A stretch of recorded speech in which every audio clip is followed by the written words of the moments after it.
Agradecidos con el Señor, ¿verdad? Sabemos bueno, creemos que el Señor ha hablado, ¿verdad? Dios habló esta mañana y bueno, y creemos que el Señor también nos va a hablar en esta noche. Hoy tengo, ¿verdad?, el privilegio y la oportunidad de traer el mensaje y he titulado el mensaje de este día Dios, crisis, Dios. Y lleva como subtítulo Mantén la calma y sigue adelante. Recordemos el título. Es importante el título porque eso nos da una referencia de lo que queremos comunicar. Y antes o como introducción, ¿verdad? O como ilustración, quiero contar una historia, hermanos. Esta es la historia de una niña. Esta niña se llama Isabel. Es la historia de Isabel. Ella pasó los primeros años de su vida, específicamente 4 años. 4 años de su vida en un orfanato en el país de Nicaragua. Los primeros 4 años de su vida, Isabel estuvo en un orfanato. Y como normalmente ocurre en los orfanatos o con los huérfanos, personas sin mamá, personas sin papá, a medida que van creciendo, se reduce la posibilidad de que sean adoptados. A medida que van creciendo en edad, se reduce la posibilidad de encontrar un papá, de encontrar una mamá, de encontrar una familia y un hogar. Isabel, por supuesto, ajena a todo, ¿no?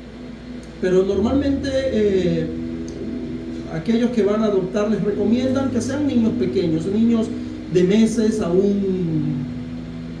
niños de meses, porque a medida que van creciendo agarran costumbres y ya es un poco más difícil enseñarle algunos hábitos.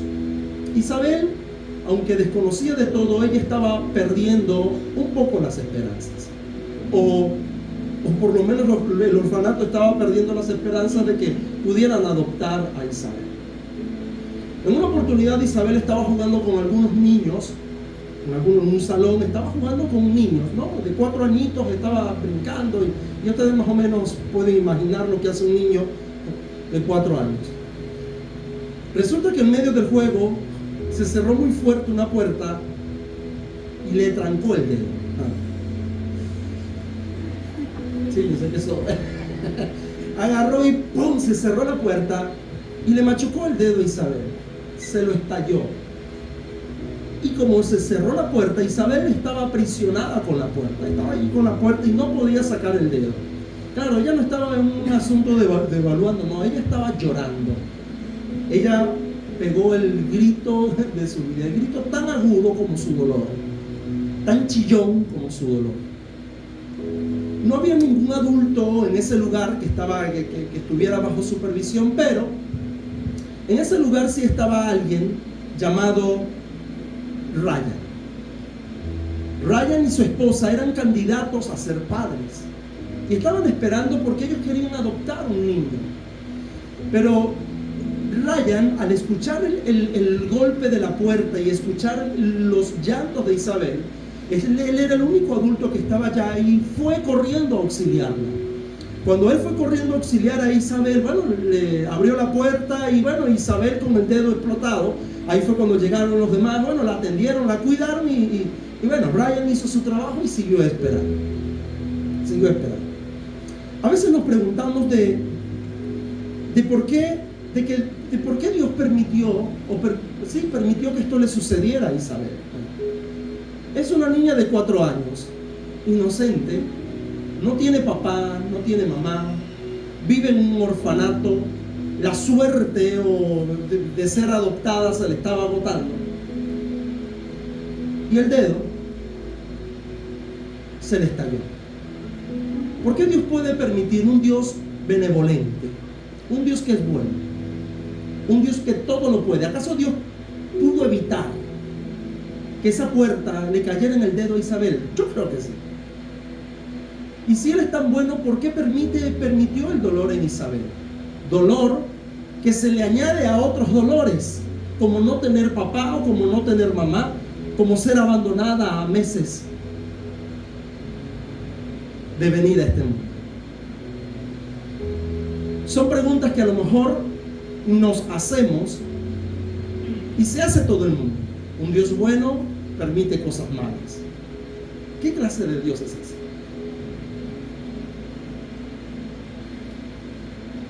Resulta que Ryan se fue a su casa. Isabel le curaron, ¿no? Le curaron la herida y bueno, eso no dejó de doler. Por supuesto que siguió doliendo. Pasaron los meses y Ryan estaba en el sofá de su casa, estaba en el mueble de su casa, ya había agotado todas las posibilidades de adopción, ya habían renunciado a esa idea, ya la habían renunciado. Él dijo, bueno, y Cristina, bueno, estaban ellos dos allí en casa, pero resulta que Ryan se acordó de Isabel, dijo, Isabel, y habló con su esposa y le dijo, Cristina, ¿qué tal si vamos otra vez al orfanato y concursamos, ya no para ser padres de un niño, sino que preguntamos la situación de Isabel, a ver qué posibilidades hay y la podamos adoptar y podamos darle un hogar a Isabel y nosotros poder decir que somos papá y mamá? A Cristina le pareció muy bien. Agarraron, tomaron el auto, se fueron al orfanato, hicieron todo el papeleo que se tenía que hacer. Y bueno, ellos habían dicho y dijeron, vamos a intentarlo por última vez, porque ya hemos agotado todas las opciones, pero era la única esperanza que ya ellos tenían. Resulta que en esa ocasión la adopción se produjo. Isabel encontró un hogar, encontró a una mamá, encontró a un papá, y los padres encontraron una hija que ya estaba grandecita, pero la encontraron. Isabel tiene el privilegio ahora de poder crecer en un hogar feliz, en un hogar saludable. No sé si esto pueda responder a la pregunta, pero si hay algo que debe mantenernos tranquilos y confiando, es que Dios no fabrica el dolor. Ese Dios bueno, todopoderoso y benevolente, Dios no fabrica el dolor. Te voy a decir qué es lo que Dios hace con el dolor. Dios toma el dolor y lo utiliza para bien. Porque yo te digo algo, hermanos, aunque si Isabel no se hubiera explotado el dedo, Ryan no hubiera conocido a Isabel. Y ese dolor, Dios lo usó para bien. Ese dolor funcionó para que Isabel tuviera un hogar. ¿Qué cosas, no? Dios no fabrica el dolor, entienda esto. Dios no lo fabrica, pero Dios lo utiliza para bien. Hay un propósito detrás del dolor. Y aunque de verdad no lo entendamos, y aunque tengamos muchas preguntas sin respuestas, normalmente la pregunta es el por qué. ¿Por qué suceden las cosas? ¿O por qué me va mal? ¿Por qué murió un familiar? ¿O por qué la enfermedad? ¿O por qué me sucedió lo que me sucedió en la vida? ¿Por qué? ¿Por qué duele? ¿Por qué duele? ¿Por qué hay hambre? ¿Por qué hay enfermedades? ¿Por qué hay tantos divorcios? ¿Por qué? ¿Por qué duele? Dios no es producto o no produce eso. De eso sí estoy seguro. Lo que Dios hace es utilizar ese dolor para bien. Y las Escrituras nos hablan de esa naturaleza tan perfecta del Señor. Hay un pasaje en el libro de Jeremías, creo que es, que Jeremías dice, así como son nuestros pensamientos con los pensamientos de Dios, más o menos es como la distancia que hay de la tierra al cielo. Sus caminos son tan elevados que no lo podemos entender. No podemos entender lo que sucede. No podemos entender lo que pasa. Pero lo que sí debemos de estar seguros es que Dios va a utilizar el dolor cualquiera que sea su expresión. Y usted podrá decir, no tengo alguna respuesta. Tratamos de entender a Dios. No, ¿cómo?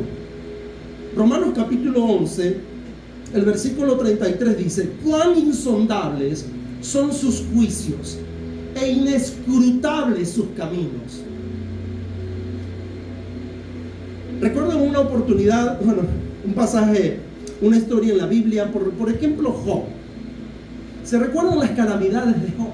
No. La leemos y parece Hollywood. Dice, no. Yo tengo un tío, él es creyente, pero él cuando leyó por primera vez el libro de Job, él me dice: hijo, mire,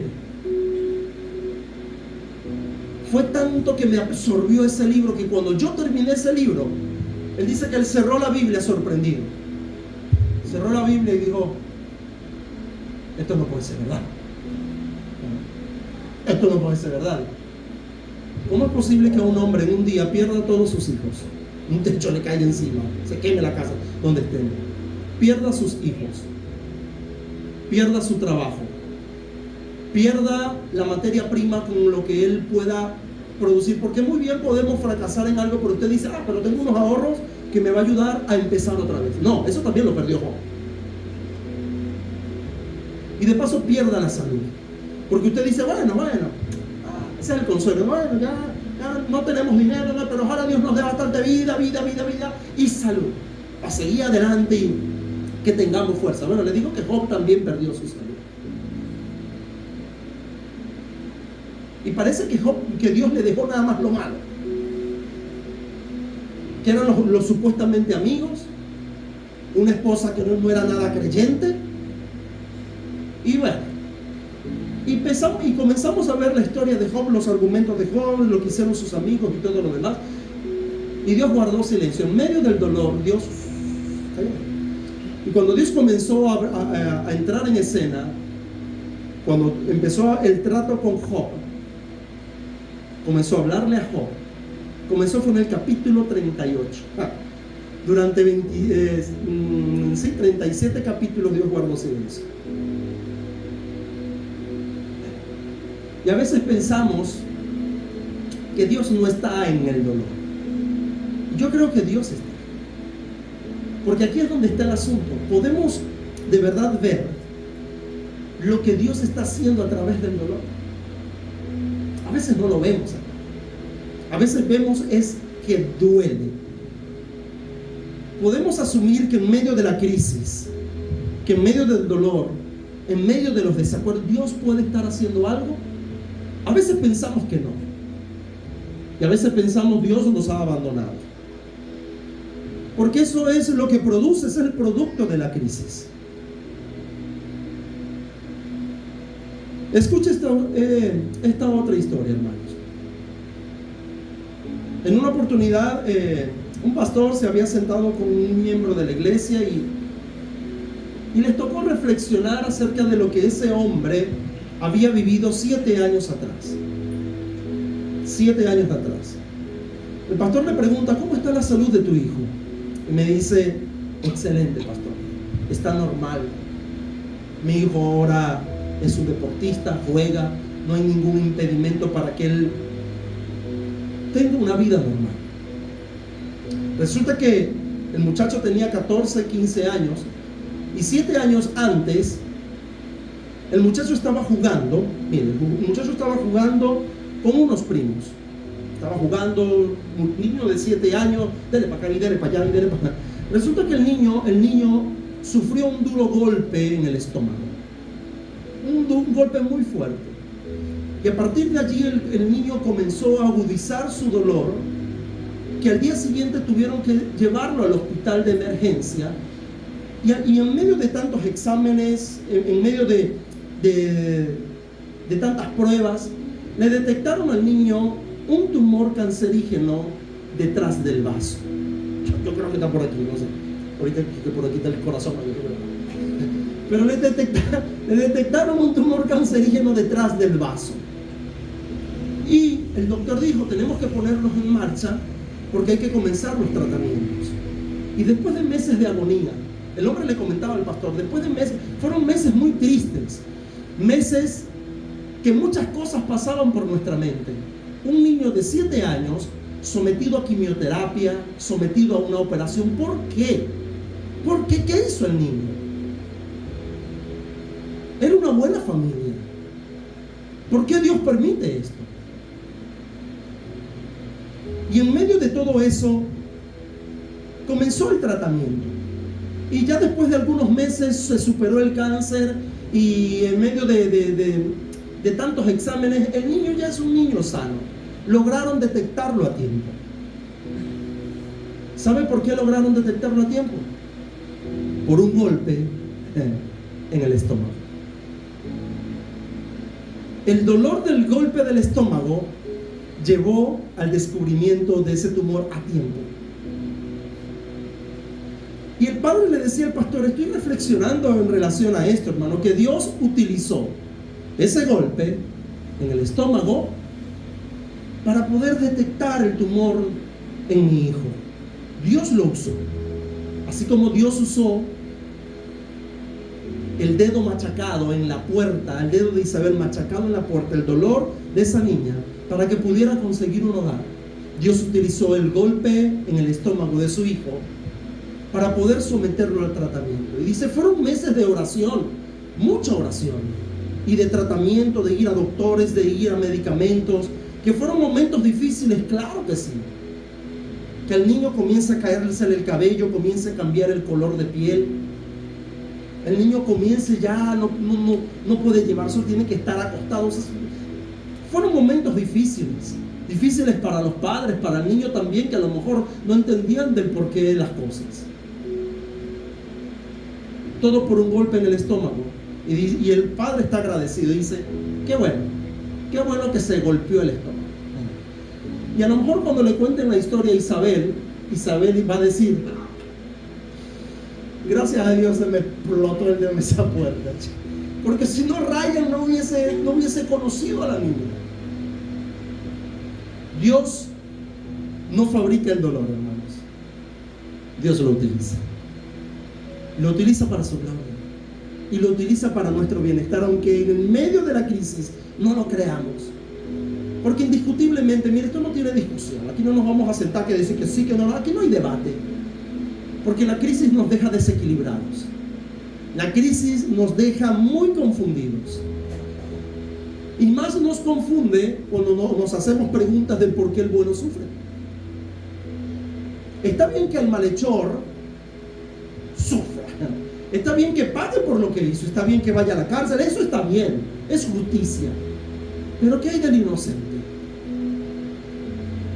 ¿Por qué suceden las cosas? ¿Por qué el dolor en la humanidad? Dios utiliza el dolor para su gloria y para su honra. Quiero contarte otra historia, pero esta sí está en la Biblia. Estos son testimonios, pero esta está en las Escrituras. Y hay una crisis que en la Biblia hay muchas. Por lo menos hablamos de Job, no, pero no voy a hablar de Job. Quiero hablar en esta oportunidad de un hombre llamado José. José se enfrentó a una crisis mundial, una crisis global. Y me llama la atención porque era una crisis de alimento, era una crisis de hambruna. Recordemos, lo que quiero leer aparece en Génesis 47, el versículo 13. Y dice las Escrituras de la siguiente manera: no había pan en toda la tierra, y el hambre era muy grave, por lo que desfalleció de hambre la tierra de Egipto y la tierra de Canaán. No había pan en toda la tierra. Este versículo se escribió 2 años después que comenzó la escasez. No había pan, no había siembra, no había cosecha, el sol era implacable, la tierra parecía más bien una gran montaña de polvo, porque no había llovido, y los países de agricultura dependen mucho, que caiga la agüita. No tienen la tecnología que hoy día gozan algunos países de pozos, etcétera, etcétera. Ningún cambio se observaba al horizonte, todo parecía muy oscuro. Ausencia de lluvia, eso equivale a cero agricultura, hermanos. Y si no hay agricultura, no hay comida. Y si no hay comida, hay hambre. Y no habían recursos, hermano, no había recursos por ningún lado. Recursos en el sentido de poder volver a trabajar y poder volver a la siembra. No existía esperanza ni posibilidad alguna. Y Génesis capítulo 47, el versículo 13 nos dice que había hambre en toda la tierra. Y después de 2 años, el pueblo reclamó a su gobernante, porque Faraón era responsable de la alimentación del pueblo. Y recordemos que los reyes de la antigüedad, o especialmente los faraones, los reyes de Egipto, se les tenía como una especie de semidios. Ellos eran una especie de semidios. Y ellos fueron a buscar a su Dios, a su rey, a su gobernante, y le dijeron: no tenemos hambre, soluciónanos el problema. Porque ya la situación estaba pegando en el estómago. Y ellos fueron y le dijeron: no tenemos comida. No tenemos comida, danos algo, súplenos, tenemos hambre. Faraón, y que semidios, no supo qué hacer. Y dijo: miren lo que vamos a hacer. Eso aparece en el 41, versículos 35. Que cuando el pueblo clamó, Faraón dijo: vayan a José. Yo no sé qué hacer. Vayan a José y él les dirá qué es lo que deben hacer. Él les dará instrucciones de lo que deben hacer. Y todo Egipto, toda la tierra de aquel entonces, se enfrentó a una gran crisis global. Porque la crisis está. La enfermedad aparecerá. El dolor aparecerá. Hermanos, eso no lo podemos ocultar por nada del mundo. El país de las maravillas, no, eso no existe. Eso aquí en la tierra no existe.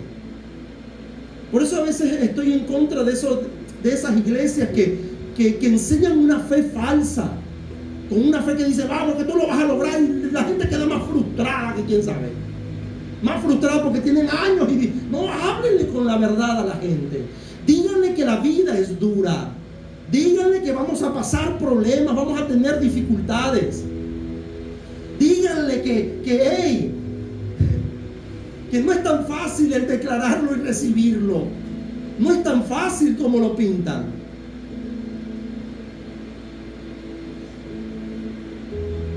Esos son timadores, hermanos. Y me llama la atención porque José se enfrentó a una crisis, amados. Mire, los hombres de fe no son hombres ilusionistas, son hombres que aceptan la realidad. Y son hombres que ven la realidad, ven la crisis y dicen: algo hay que hacer. Los que no son de fe se ahogan en un vaso de agua, en las mismas salivas se ahogan.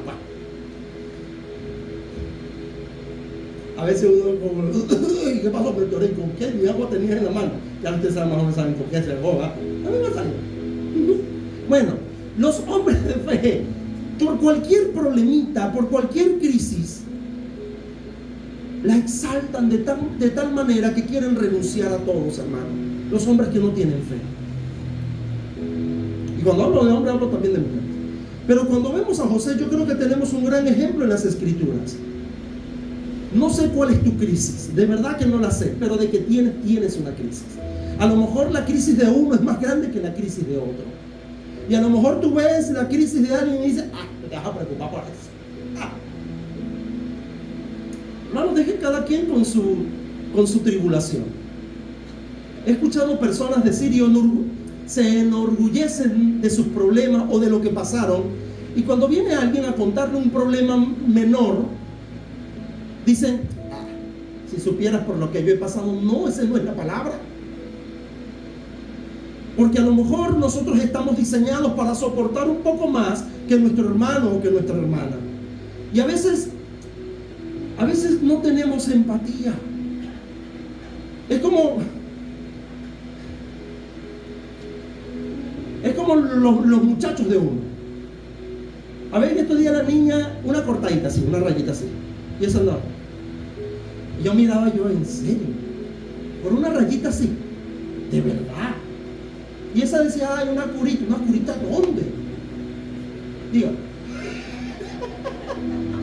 Yo me acuerdo que los hijos míos, cuando se raspaban, estaban en la calle y se raspaban, parecía que fuera herida de guerra. Decía, Me raspé como que, ya no logré, soy un varón, me raspé. Y yo miraba la llaguita y yo decía, amor. Y hacían, y ese amor. No se los decía a ellos, pero yo decía, a Isela sí se lo decía. Un varón dramático por una rayita. Una rayita y hacía, y estaba como, para esto hay que soportar, sí, hay que ser varón para soportar estas heridas. No decían así, pero uno pasó por ahí también. Yo decía entre mí, no, hombre. Yo me acordaba, man, mire, no hay un tiempo donde más loras tenía yo en las rodillas, o más llagas, pues en las rodillas, que cuando andábamos en los carritos rolineros. Ay, hermano, ponían unos rodamientos así, esos carritos corrían sabrosos. Y uno, y uno cuando se derrapaba, mano, varias metidas uno se echaba. Y eso sí eran unas loras así.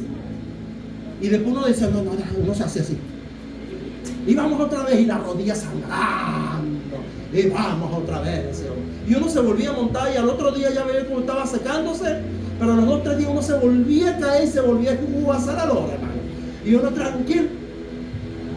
A veces pasa con nuestras heridas. A veces subestimamos la herida de los demás.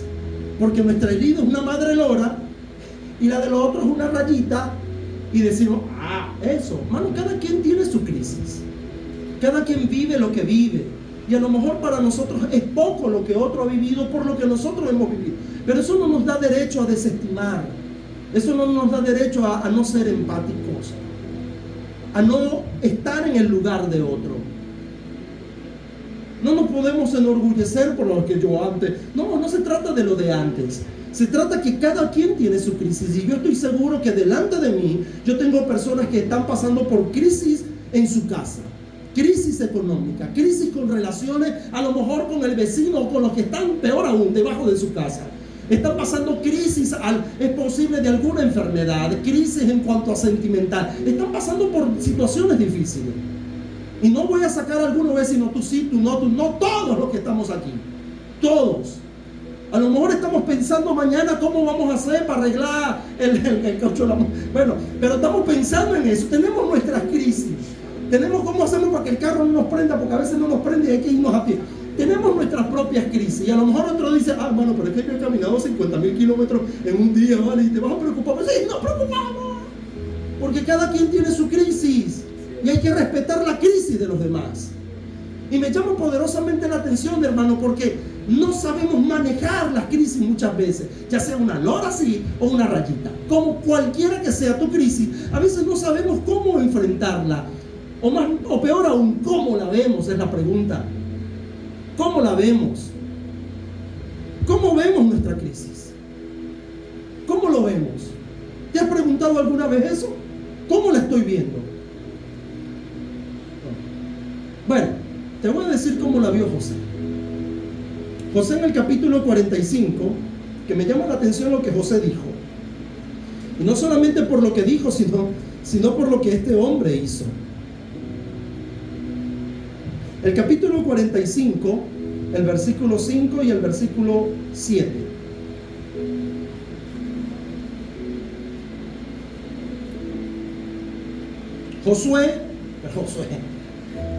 José evaluó la crisis.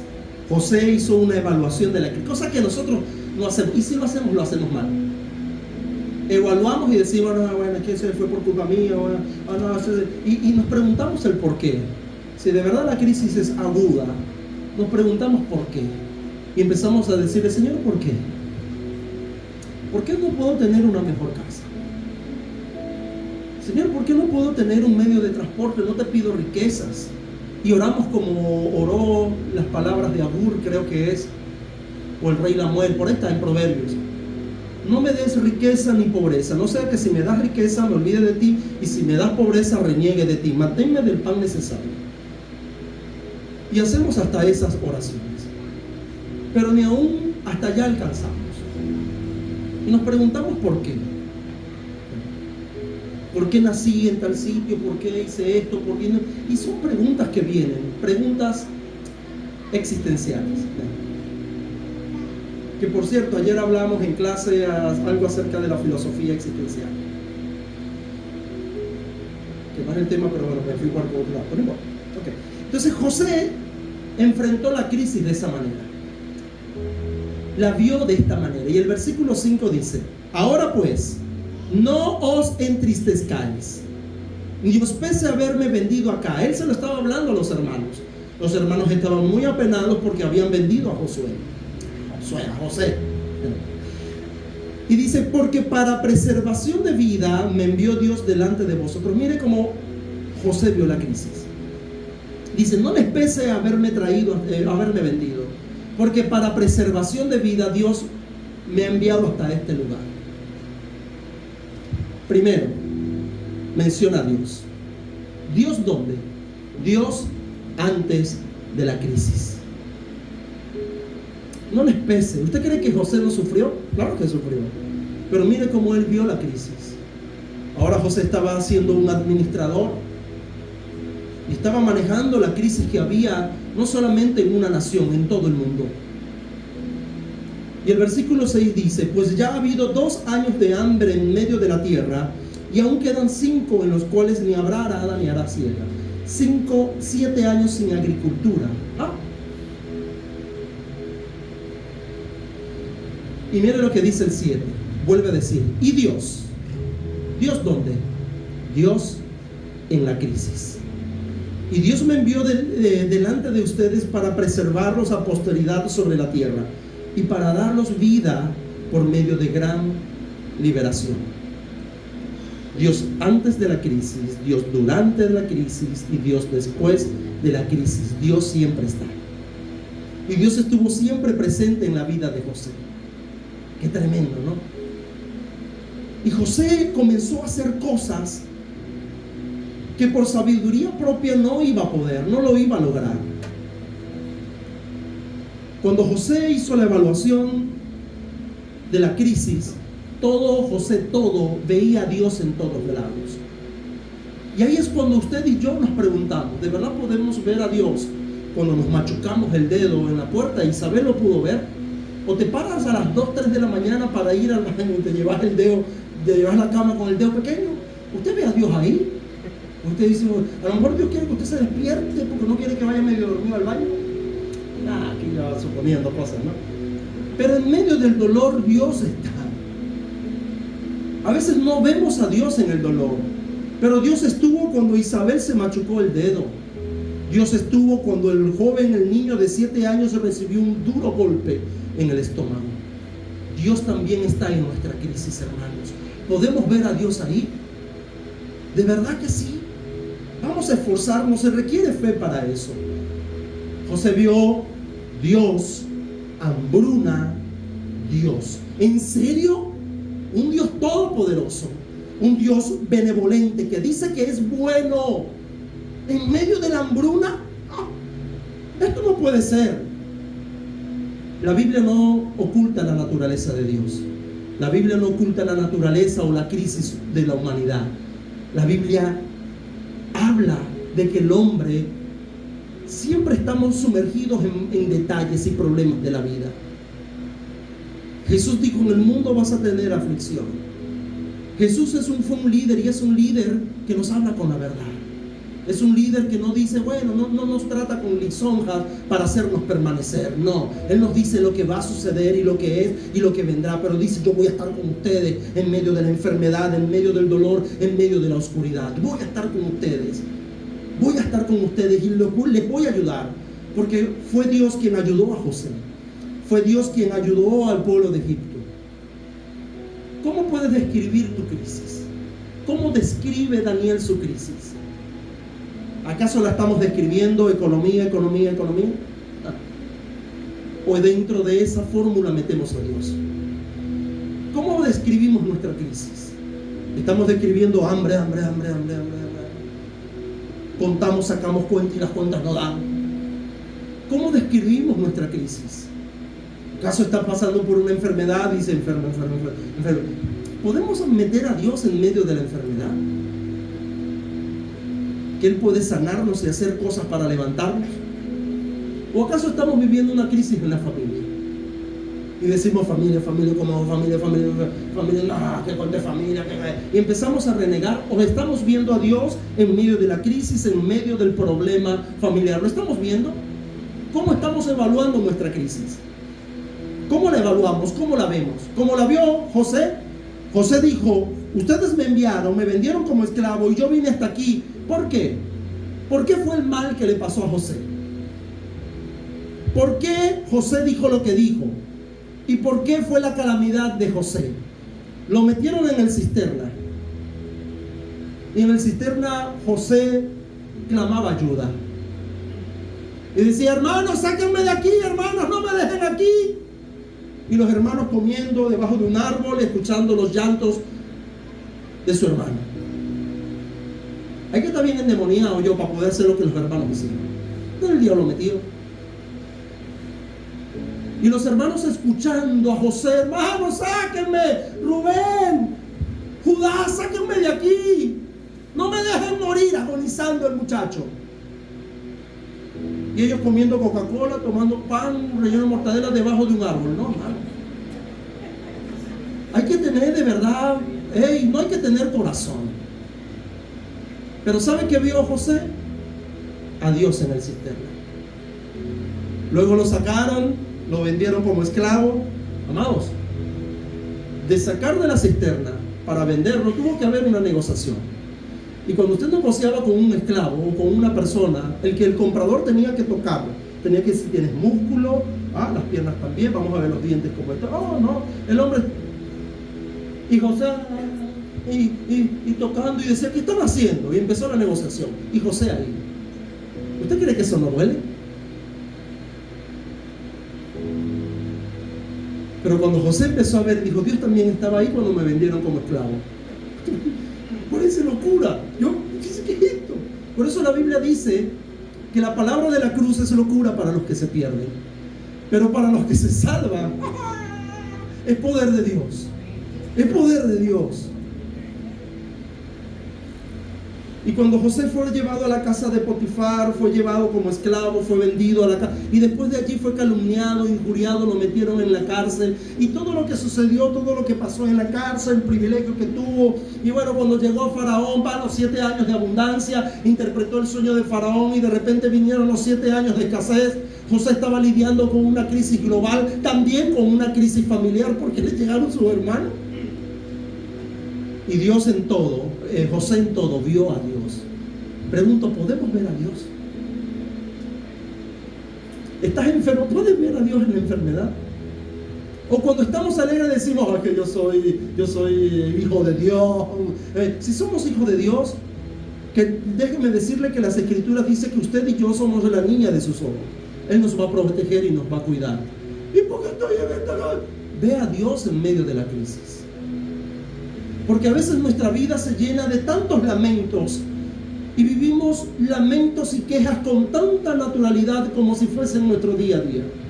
Vivimos la vida con la quinta sinfonía de Beethoven, pero en vez de Beethoven producimos lamentos y canciones de lamentos, y ya es nuestro idioma. Y ya cuando hacemos un grupo para orar, ojalá hacíamos un grupo para chismear, para hablar, empezamos a quejarnos de todo y decirnos del porqué, y empezamos a hablar y después cuando nos vamos más secos, sin esperanza.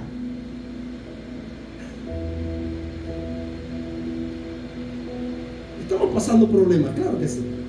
Pero cuando nos reunamos, ¿por qué no hablamos de Dios? ¿Por qué no decimos, yo creo que Dios va a hacer algo con esta enfermedad? Y yo creo que Dios me va a proveer. A lo mejor no tengo mucho, pero Dios va a proveer mañana.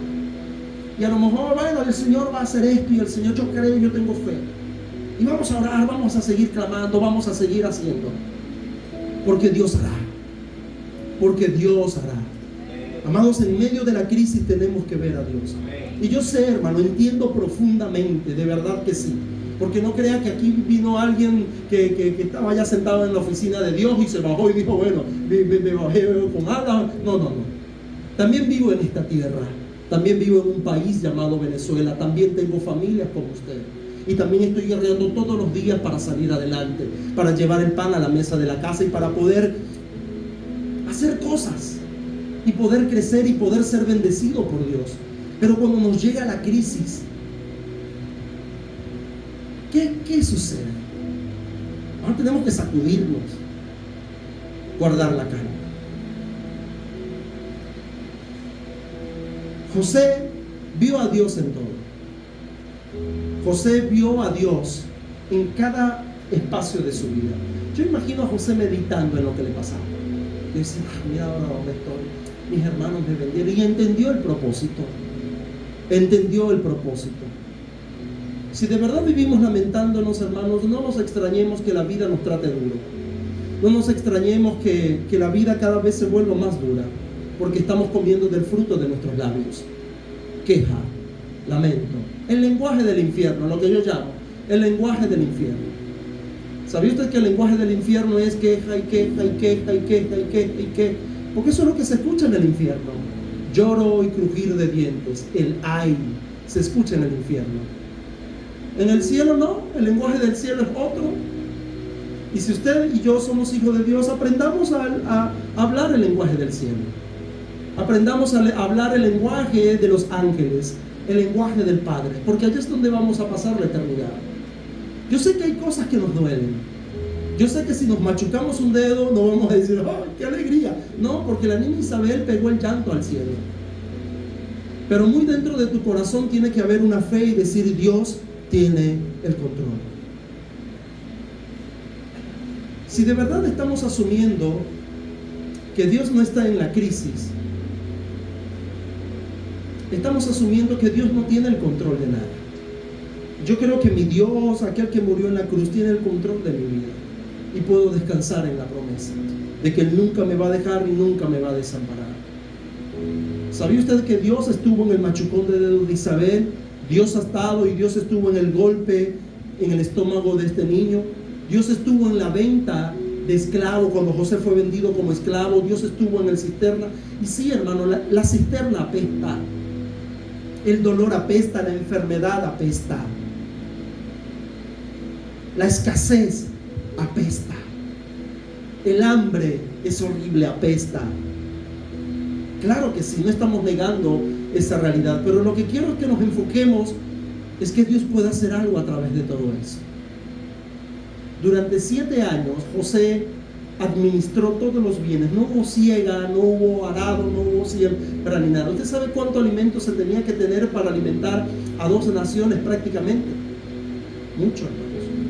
José durante los años de abundancia comenzó a construir N cantidad de galpones y bodegas y cosas grandes. Comenzó a construir y empezó a racionar en la abundancia. Si hay alguien que nos enseña a ser buenos administradores, es José. Porque normalmente cuando tenemos, empezamos y la plata se nos acaba. Amados, tenemos que saber, y de verdad es un ejercicio que todos necesitamos. Yo lo necesito, ser administradores en la abundancia. Pero también sabía usted que en la escasez también se administra. Y José supo administrar en la abundancia, pero José también supo administrar en la escasez. Sacamos un texto bíblico de contexto cuando decimos todo lo puedo en Cristo que me fortalece. Pero si leemos el versículo anterior, Pablo dijo, sé vivir en abundancia, pero también sé vivir en escasez. Él hablaba de sé, de saber, de conocer cuando tenía y saber cuando no tenía. Por eso digo, todo lo puedo. Puedo vivir para Dios en abundancia y puedo vivir para Dios en escasez. Hay gente que en abundancia se desaparecen de la iglesia. O hay gente que en escasez también se desaparecen de la iglesia. Pablo dijo, yo todo lo puedo. Sé servir a Dios cuando tengo bastante, pero también sé servir a Dios cuando no tengo nada. Porque todo lo puedo. Todo lo puedo en el que me va a dar la fuerza. Pablo aprendió a ver a Dios en medio de la crisis. Eso, si va a aplaudir, hágalo fuerte. Pablo aprendió a ver a Dios en medio de la crisis.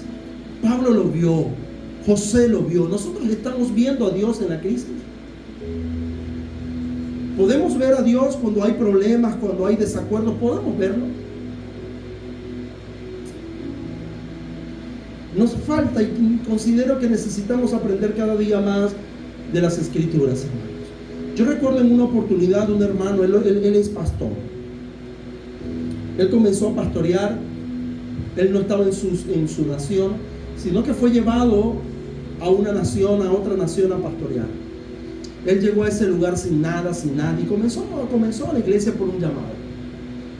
Y él dice que pasó momentos de hambre con su familia. Él creo que tenía 2, 3 hijos, su esposa, 2 y 3 hijos más. Yo cuando escuché eso hice como mi tío. Yo no pasé. Cuando cerró el libro de Job, yo digo, pero si lo dijo él, yo lo creo. De verdad, a mí se me hace muy difícil eso. Pero mire lo que él hizo. Lo que pasa es que mi esposa está aquí, espero que no agarre datos. Por favor, hermano. Él decía que en medio de la escasez, la familia de 4, creo que era, tenían un solo huevo. Sancochaban un huevo para los 4. Provoca echarle de a 2. Y peor aún, digo peor, ¿sabe por qué? Porque él tenía cerca de la casa, tenía una bodeguita, una bodega, y el dueño de la bodega le decía, pastor, yo sé que usted va a pagar, cuando usted quiera venga y quite fiado, no se preocupe. Y él decía que no me gusta quitar fiado. Fuéramos nosotros, decía, listo, vamos a hacer abasto porque es prioridad comer. Y no nos comemos un huevito entre los 4, nos comemos un huevo para cada uno. Pero fiado. Y él decía no. Él se negaba, él decía no. Si es lo que podemos comprar un huevito nos vamos a comer todo. Eso hay que tener, yo creo que estómago, no sé qué hay que tener. Pero de verdad que es bien difícil, yo. Ay, Dios. Ese es un héroe. Ese es un héroe. Y él decía eso, porque él supo administrarse en la escasez. Y yo lo veo ahorita, un viejo ya de 70 y pico, un viejo, sí, un anciano de 70 y pico de años, casi 80 años. Y está lúcido, está brillante, está vivo. No se echó a morir por una temporada de escasez. Supo vivir. Él puede decir, todo lo puedo en Cristo que me fortalece. Él lo puede decir. A lo mejor usted tendrá su propia historia. Usted dirá, pastor, a veces he tenido que comer, si acaso la arepita medio, un susto de mantequilla. Pastor, si usted supiera, no quiero saber, por favor. Usted tiene su experiencia, pero en la crisis también se administra. En la escasez necesitamos buenos administradores. José fue uno de ellos, Pablo fue uno de ellos. Dios también está en la crisis, hermanos. Sí, ese Dios bueno, todopoderoso, también está en los momentos difíciles. En los días de la Segunda Guerra Mundial, hermanos, el gobierno británico encargó una serie de carteles. En realidad fueron 3.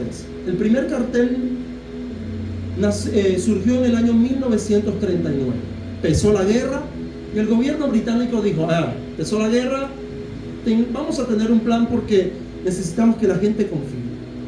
Hicieron carteles y los repartieron por toda la nación, por todo.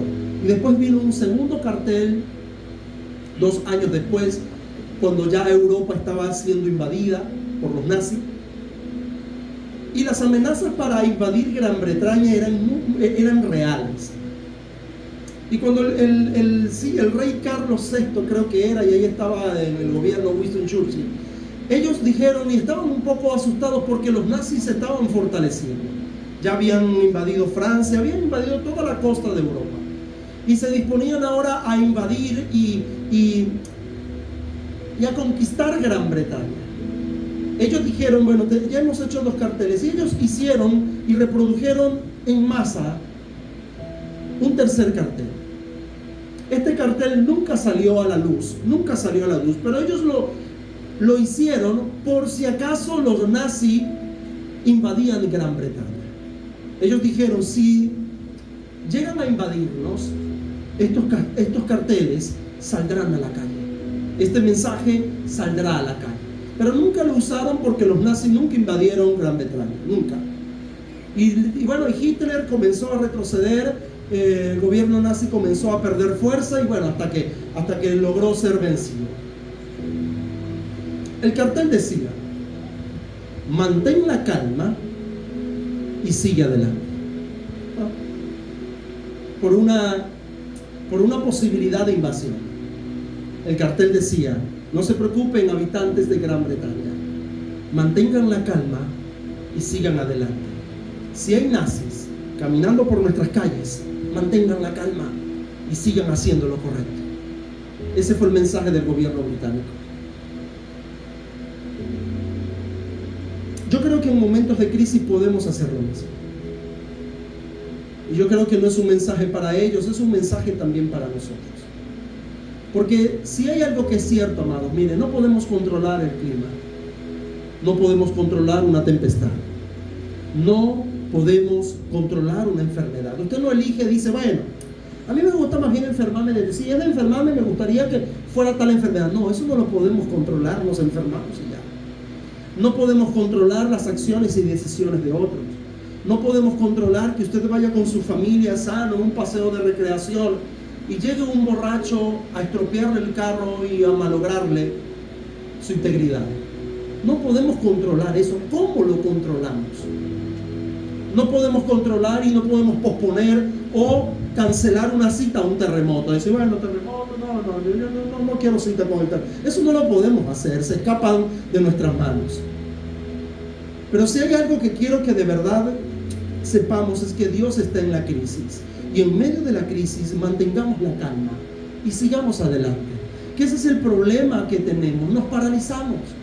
En medio de la crisis nos paralizamos y a veces sentimos que damos vuelta y vuelta y vuelta en el mismo lugar y estamos tan agotados que pensamos que hemos avanzado. No hemos avanzado nada, porque no mantenemos la calma. Y hay algunos consejos que la Biblia me enseña, hermano. Por ejemplo, a veces nos volvemos tan llaneros solitarios que nos olvidamos de la familia de la fe o los amigos que tengamos dentro de la iglesia. No queremos exponernos y ser vulnerables, pero ¿qué tal si tú le dices a un amigo, a un hermano de la fe y le dices, hermano, quiero que ores por mí? Estoy pasando por esta situación, esta dificultad. Esta crisis la tengo en mi casa, la tengo en mi trabajo, la tengo en mi vida. Cualquiera, como quieras llamarla, o cualquiera que sea. Ya sea una llaga grande o sea una rayita pequeña. Como quiera que la llames. Es importante que le digas a otros, ayúdeme a orar. Ayúdame a orar. Necesito que oren por mí. Busca el consejo de Dios. No con el mundo, sino con gente de fe. Busca el consejo de Dios en las Escrituras con gente de fe. Y especialmente con personas que sean empáticas, que tengan empatía. Personas que se puedan identificar con tu dolor. Personas que hayan pasado el mismo problema que tú estás pasando. A lo mejor lo pasaron mayor o a lo mejor lo pasaron más pequeño, pero tuvieron la misma dificultad. Personas que hayan enfrentado los mismos desafíos. ¿Cómo nos puede ayudar eso? Y si tenemos la oración y tenemos personas que nos pueden ayudar en este aspecto, ya lo que nos queda es trazarnos un plan. Porque debemos mantener la calma. Escuche bien. Mantener la calma y seguir adelante. Y no podemos mantener calma y no podemos seguir adelante si no tenemos un plan. Amados, porque la soberanía de Dios no anula nuestra responsabilidad. Sabemos que Él es todopoderoso, sabemos que Él es bueno, pero eso no anula la responsabilidad que Él tiene el ser humano. A veces pensamos que bueno, que yo hago esto, que Dios no. Hay consecuencias de nuestras acciones.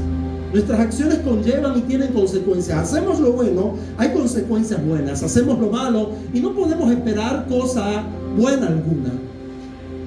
Y no podemos utilizar a Dios como si fuera el de la lámpara mágica. Ay, hermanos, oren por mí. ¿Qué vamos a orar? Está bien, podemos orar, pero para que Dios cambie tu vida.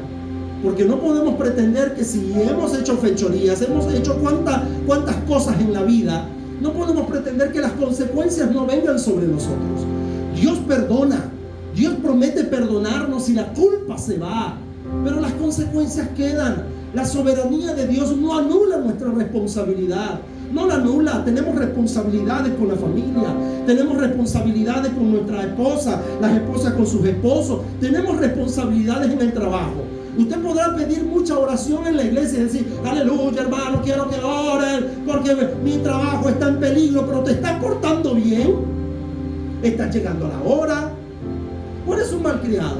No haces caso, andas batiendo todo, haces lo que quieres. Por supuesto que tu trabajo va a estar en peligro, porque nuestras consecuencias tienen, nuestras decisiones tienen consecuencias. Y somos seres responsables de lo que hacemos. Queremos que nos vaya bien, esforcemos nuestras manos entonces. Pastor, pero es que estoy en crisis. Trázate el plan. Trázate el plan. En el reino de los cielos no hay toñeco que diga: besito, bebé. Ay, mi bebecito, no, eso no existe. Existe gente esforzada, gente valiente, gente que llora. Claro que llora. ¿Cuántas veces no hemos llorado? Y le hemos pedido socorro al Señor: Señor, socórrenos, porque no sabemos qué hacer. Pero Dios no va a decir: bueno, yo lo hago por ti. No, eres tú el que lo tienes que hacer. Pero Dios te va a ayudar a hacerlo. Esa es la gran diferencia del que está afuera al que está aquí adentro. Que el que está afuera no tiene a Dios, señores. El que está afuera camina todos los días bajo la ira de Dios. Pero usted y yo camina por la misericordia, por el amor del Padre. Y Él dijo: en el mundo tendréis aflicción, pero confía, yo he vencido al mundo.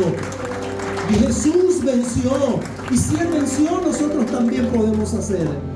Hermano, no hay crisis tan grande que Dios no pueda responder. No la hay. Es que este muchacho me salió rebelde. ¿Usted cree que hay algo imposible para Dios, acaso?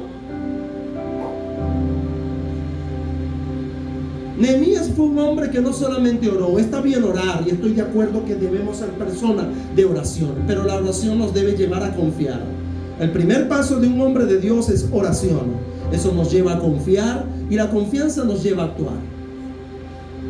Porque podemos orar y pedir oración, pero para actuar necesitamos estar confiados y decir: lo voy a volver a intentar. Se necesita confianza, ¿sabe? Que cuando ya usted ha fracasado, volverlo a intentar. Se necesita confianza, se necesita actuar. Y es lo que le pasaba a Moisés. Moisés era un hombre de oración, pero cuando se enfrentó en medio de la crisis y del problema, siguió orando.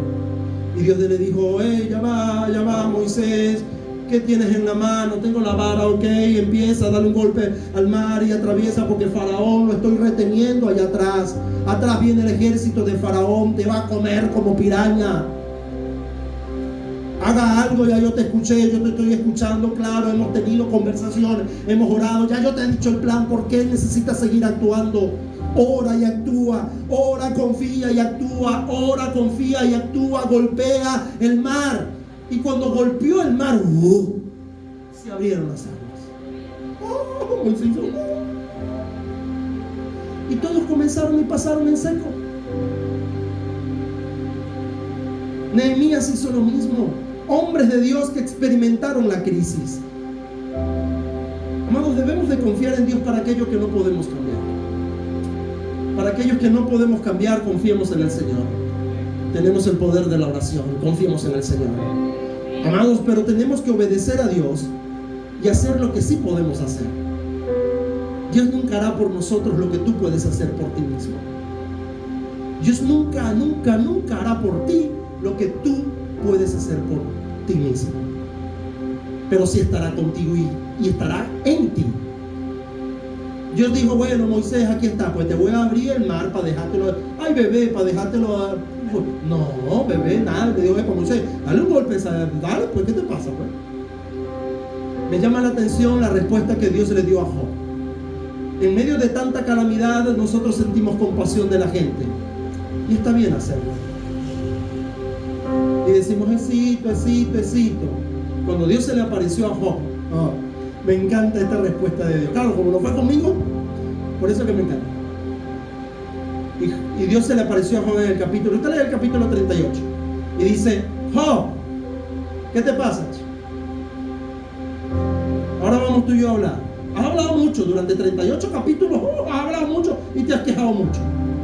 Ahora, ciñe tus lomos, o sea, apriétate los pantalones que tú y yo vamos a hablar. Aprétate los pantalones como un varón y vamos a hablar, no de hombre a hombre, pero sí de tu Señor, de tu Dios, con un hombre. Vamos a ver qué es lo que te pasa. Y dice, ¿en serio? ¿En serio? De leer el capítulo 38 del libro de Job. Y dice, pastor, pero perdió a los hijos, pastor, perdió el trabajo, pedacito.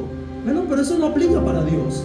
Yo le digo, hijo, ¿está bien? Ahora venga, en medio de la crisis, vamos, yo estoy contigo, ¿qué te pasa? Sacúdete, haga algo, haga algo.